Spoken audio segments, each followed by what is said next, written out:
Cabbage pakoda பார்க்கலாமா? ஒரு பவுலில் குட்டி குட்டியாக கட் பண்ண கேபேஜ் ஆட் பண்ணிக்கோங்க. ஆனியனும் ஆட் பண்ணிக்கோங்க.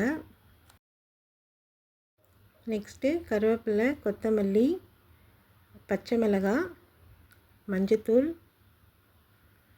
மிளகாய்த்தூள், காஷ்மீர் மிளகாய்த்தூள்,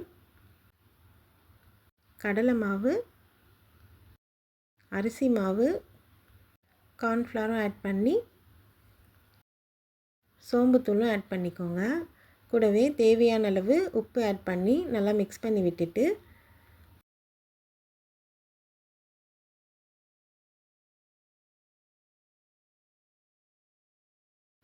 இஞ்சி பூண்டு பேஸ்ட்டும் ஆட் பண்ணி நல்லா மிக்ஸ் பண்ணி விட்டுருங்க.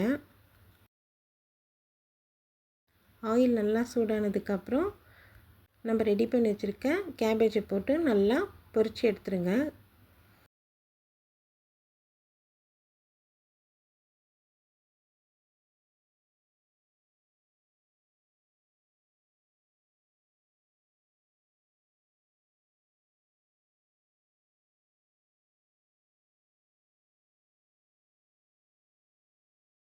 அவ்வளோதான், கேபேஜ் பக்கோடா ரெடி.